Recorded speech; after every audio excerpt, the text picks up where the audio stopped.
উত্থাপন করবে হইতে পারে আর কি। যাই হোক, খুব সাবধানে কথা বলতে হয়। যাই হোক, আমি যেটা বলবো আর কি, সেটা আমি একটি বিষয়ের উপরে আলোচনা করব। সেটি হচ্ছে যে কবিতায় কি ছন্দের প্রয়োজন আছে কি নেই, এটা আমি একটু জাস্ট আলোকপাত করবো। আমি কোনো সমাধান দেব না, বা সমাধান দেওয়ার কোনো ক্ষমতাও আমার নেই, বা এটা সমাধানের সম্ভাবনা সময়ই আর কি সমাধান দিবে। আমরা শুধু এটা নিয়ে একটু নাড়াচাড়া করতে পারি যে কবিতায় ছন্দের প্রয়োজন আছে কি নেই।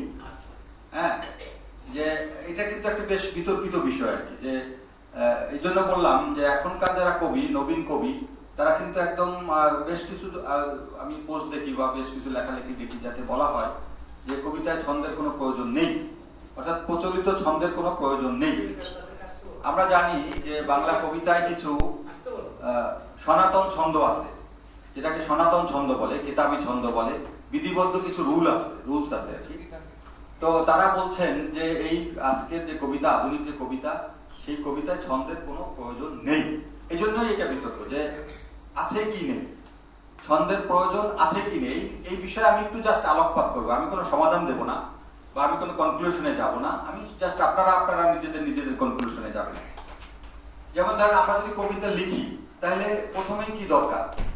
প্রথমে দরকার ভাষা, শব্দ, তাই না? আমরা যদি আমাদের কবিতা কেন লিখি? আমাদের মনের মধ্যে একটা ভাব উৎপন্ন হয়। ভাব উৎপন্ন হলে আমরা সেটা প্রকাশ করতে চাই। তো প্রকাশ করার জন্য প্রথমেই দরকার হচ্ছে ভাষা। আমি কোন ভাষায় প্রকাশ করব? আমার যেটা মাতৃভাষা, সাধারণত সেই ভাষায় প্রকাশ করা হয়। আমার মাতৃভাষা যদি বাংলা হয় তাহলে বাংলায় লিখবো, আমার মাতৃভাষা যদি ইংরেজি হয় তাহলে আমি ইংরেজিতে লিখবো, আমার মাতৃভাষা যদি উর্দু হয় তাহলে আমি উর্দুতে লিখবো। এখন সেই ভাষার জন্য কি দরকার? শব্দ হলো শব্দ। আমাদেরকে প্রথমে দরকার হবে কবিতার জন্য শব্দ। শব্দ কি? শব্দের জন্য আমাদেরকে জানতে হবে কোন শব্দের কি অর্থ, কোন শব্দ কিভাবে ব্যবহার, এই তো। এরপরে দরকার হয় ছন্দ। যে আমি যে কবিতাটা লিখবো, কেন লিখবো? এটা লিখবো এই কারণে যে আমি কবিতার মাধ্যমে আমাকে প্রকাশ করব, এবং সেই সাথে সাথে আমার যে ভাবটা সেটা আমি সঞ্চার করব আরো দুই একজনের মাধ্যমে, পাঠকের মাধ্যমে, পাঠকের মধ্যে, অন্যের মধ্যে। এখন এই আমার ভাবটা যে অন্যের মধ্যে দেব, কিভাবে দেব? এটা হলো, কবিতা হলো অন্তরের জায়গা। এটা কোনো সরাসরি অন্তরে ঢোকা যায় না। অন্তর এমন একটা জিনিস, এটা কোনো পদার্থ না, জড় পদার্থ না। অন্তর একটা জলীয় পদার্থ, এমন একটা বায়বীয় পদার্থ, এমন একটা জিনিস যেটাতে ভিতরে আপনি সহজে ঢুকতে পারবেন না। এজন্য দরকার কি? এজন্য দরকার হলো ছন্দ। কি ছন্দ? কি ছন্দ হলো এক ধরনের কম্প, এক ধরনের দোলা, এক ধরনের উত্থান পতন। এই তো, এই যদি না হয় তাহলে কিন্তু আপনি মানুষের অন্তরে ঢুকতে পারবেন না। সোজা কথা। যে এই যেমন প্রবন্ধ বা নিবন্ধের কিন্তু ছন্দের দরকার হয় না, কারণ সে তার কাজ কিন্তু অন্তরে না, তার কাজ ব্রেনে, তার কাজ অর্থবহতায়। কিন্তু কবিতার কাজ হচ্ছে কি? কবিতার কাজ হচ্ছে অন্তরে। আমি মানুষের অন্তরে স্থান পেতে চাই। এখন অন্তরে আপনি কিভাবে ঢুকবেন? সেজন্য ছন্দের প্রয়োজন। এখন কথা হলো যে ছন্দটা কিরকম হবে, এটা নিয়ে প্রশ্ন। যে তাহলে ছন্দ তো দরকার, আমরা বুঝি। যেমন ধরেন, আমি যদি একটা উদ্ধৃতি দিই রবীন্দ্রনাথ ঠাকুরের, তিনি ছন্দ সম্পর্কে কি বলেছেন, এটা কিন্তু অনেক জায়গায় এটা খুব বহুল উদ্ধৃত। তারপর এই কথাটা আবার বারবার ঘুরে ফিরে আসে। কথাকে তার জড় ধর্ম থেকে মুক্তি দেবার জন্য ছন্দ, সেতারে তার বাধা থাকে বটে, কিন্তু তার থেকে সুর পায় ছাড়া। ছন্দ হচ্ছে সেই তার বাধা সেতার। কথাকে সে তীরের মতো লক্ষ্যের মর্মের মধ্যে প্রক্ষেপ করে। অর্থাৎ আপনি যে কথাটা বলছেন, সেই কথাটাকে তো মানুষের অন্তরে ঢোকানোর জন্য যে একটা পদার্থ লাগে, যে একটা মানে মোড়ক লাগে, সেটি হচ্ছে ছন্দ। মানুষের ভাষাটুকু অর্থ দিয়ে বদ্ধ চারিধারে ঘুরে মানুষের চতুর্দিকে অবিরত রাত্রিটি। মানবের প্রয়োজনে প্রাণ তার হয়ে আছে ক্ষীণ। মানবের জীর্ণ বাক্যে মোর ছন্দ দিবে নব সুর। অর্থের বন্ধন হতে নিয়ে যাবে তারে কিছু দূর। ভাবের স্বাধীন লোকে পক্ষবান অশ্বরাজ সম, উদ্দাম সুন্দর গতি, সে আশ্বাসে ভাসে চিত্ত মম।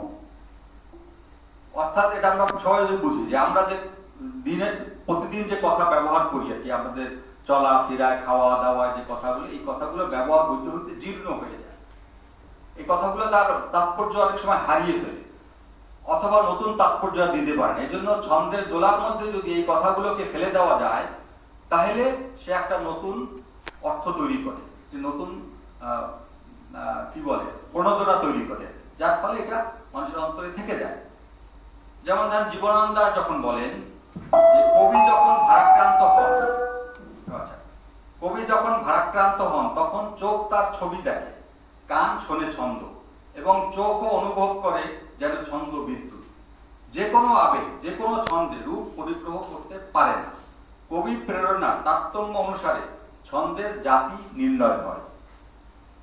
অর্থাৎ আপনি যদি শোকের কবিতা লেখেন আর যদি আপনি বীর রসের কবিতা লেখেন, তাহলে দুইটার ছন্দ এবং ভাষা কিন্তু ভিন্ন হবে, তাই না? সম্মুখ সমরে পরি বীর চূড়ামণি, বীর বাহু চলি যাবে গেলা জমপুরে, অকালে কহ হে দেবী অমৃত বাসিনী, কোন বীর বরে বরি সেনাপতি পদে, পাঠাইলা রণে পুনঃ রক্ষকুল বিধি রাগবাড়ি। এই যে ভাষা, এটা কেন ভাষা? এটা মাইকেল মধুসূদন দত্ত এমন একটা জিনিসকে প্রকাশ করতে চেয়েছেন যে সেটা হলো যুদ্ধ সংগ্রাম, সেটা একটা এমন একটা আবহাওয়া যে সেই মহাভারতের সেই যুদ্ধ। তার জন্য এমন একটা ভাষা এবং এমন একটা ছন্দ দরকার যেটা অন্য কোনো ভাবে প্রকাশ করা যাবে। এটা মিনমিনি ভাষায় হলে হবে না, এটা কান্নার ভাষায় হবে না, এটা হইতে হবে এরকম বজ্র নির্ঘোষ যে একটা ঝড় বয়ে যাচ্ছে।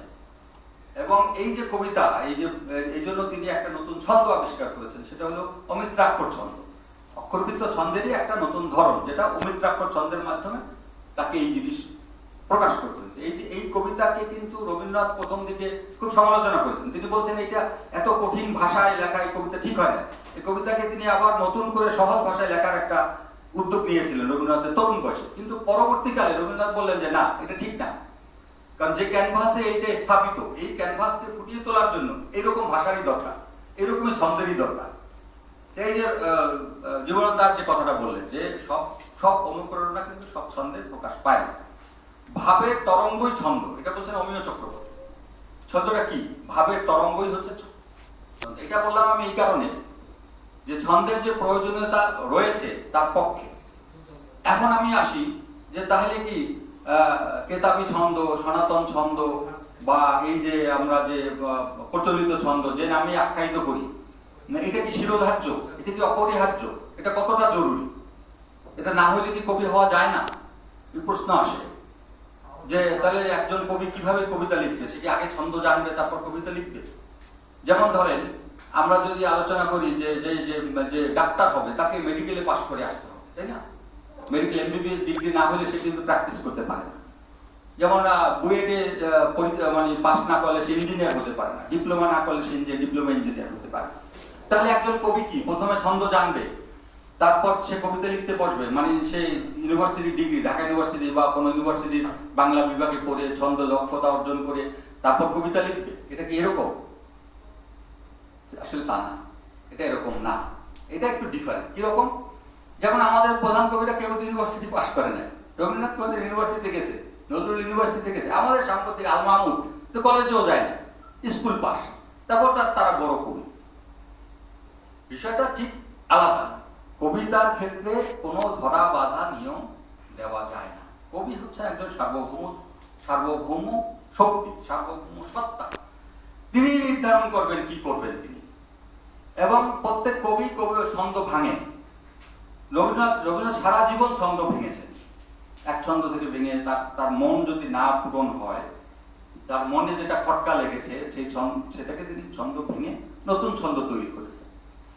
যেমন ধরেন আমাদের বলবীর চির উন্নত মম শির, শির নেহারি নত শির ও হিমাদ্রি, এই যে কবিতা, এটা কি অন্য কোনো ছন্দে সম্ভব না। নজরুলকে এই জন্য একটা নতুন ছন্দ আবিষ্কার করতে হয়েছে, সেটা কি? মুক্তক মাত্রাবৃত্ত। নজরুলের হলো প্রথম মুক্তক মাত্রাবৃত্ত, এর আগে কেউ লেখে নাই। মাত্রাবৃত্ত ছন্দ ছিল কিন্তু মুক্তক মাত্রাবৃত্ত ছন্দ এর আগে কেউ লেখে নাই। নজরুল প্রথমে লিখলেন কি?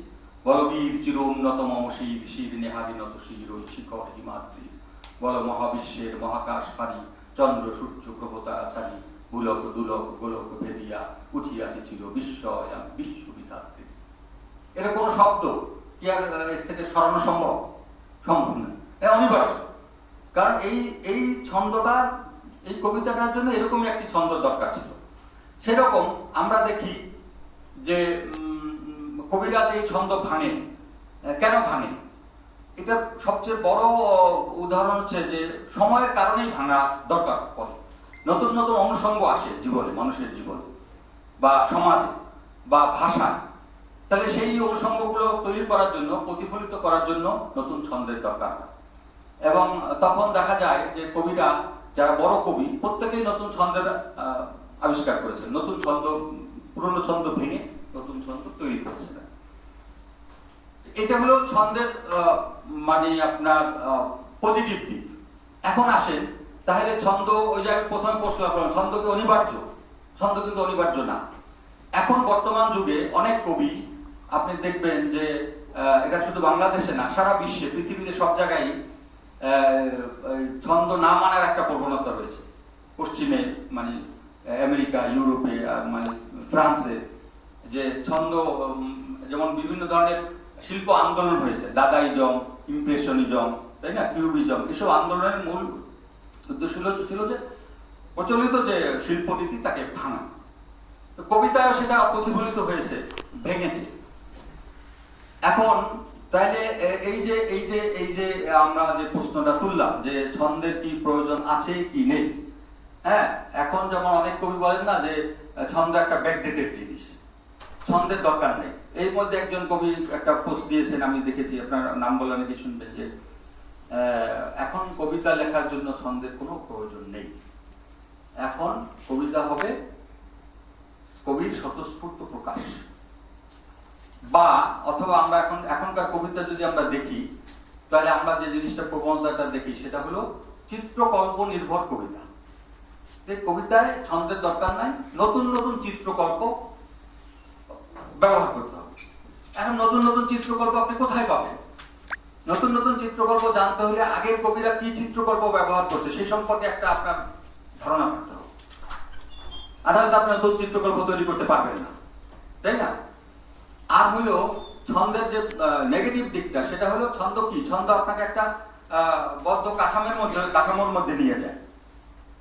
এটাকে কবিতার যে স্বতঃস্ফূর্ত প্রকাশ, কবির যে হৃদয়ের আবেগের যে প্রকাশ, সেটা কিছুটা বাধা। এটাকে সংযম বলেন বা বাধা বলেন বা কাঠামো বলেন, এর একটা নেগেটিভ দিক অবশ্যই আছে, এবং প্রত্যেক কবি এই কাঠামো